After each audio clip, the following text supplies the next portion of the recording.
ભગવાન રહ્યા ને કેટલા વર્ષ થયા, રામજી બહુ રહ્યા છે. કૃષ્ણ ભગવાન કાકે દ્વાપરના એન દ્વાપર કળિયુગ ચાલુ થઈ જાય ભગવાન ગયા પછી એ ભગવાન 125 વર્ષ તો કૃષ્ણ રહ્યા, પણ રામજી તો વર્ષોના વર્ષો, હજારો વર્ષો, કે ત્રેતાની આયુષ્ય બહુ વધારે માણસોની.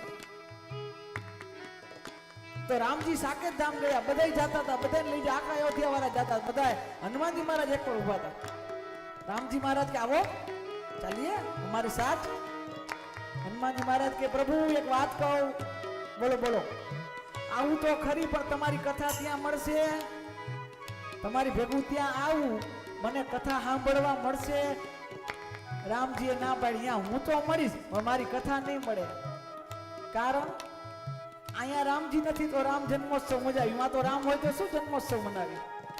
રામનું પ્રાગટ્ય અહીંયા કરાવી, તો સાક્ષાત રામ હોય, શું જન્મ થાય રામનો? ત્યાં હું તો હોઈશ પણ કથા નહીં હોય. તો હનુમાનજી મહારાજ કે માફ કરજો પ્રભુ, જ્યાં તમારી કથા નો ની હનુમાનજી નો હોય.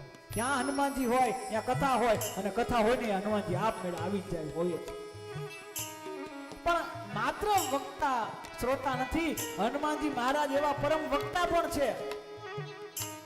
અશોક વાટિકામાં સશોક બેઠેલા સીતાજી માએ, સીતાજી જ્યારે અશોક વાટિકામાં બેઠા હતા, દુખી જોયા, દેખ જાનકી હીન.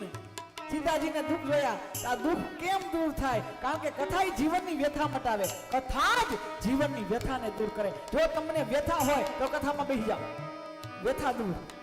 સીતાજીને પણ વ્યથા હતી, રામ વિયોગની વ્યથા હતી, અને હનુમાનજી મહારાજ ઉપર જોયું કે હા માં વ્યથા છે. કોણ માની વ્યથા દૂર કરી શકે? એટલે કે રામ કથા.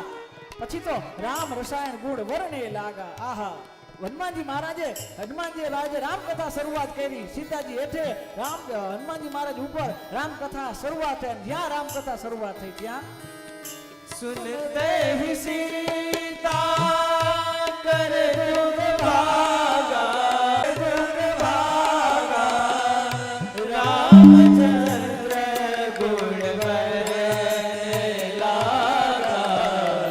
સુનતે હી સીતા કર જુગ ભાગા, સુનતે હી સીતા કર જુગ ભાગા. સીતાજીના દુઃખ દૂર થઈ જાય. તો આ હનુમાનજી મહારાજ વક્તા પણ છે ને હારા શ્રોતાય છે. એક શરત છે, એક શરત છે સાંભળવા માટે. હનુમાનજી જેવા હોવા છતાંય અજ્ઞ હોય, દિગ્ય હોય તો અજ્ઞ બનીને આવવાનું, તો જ કથા મળવાની છે.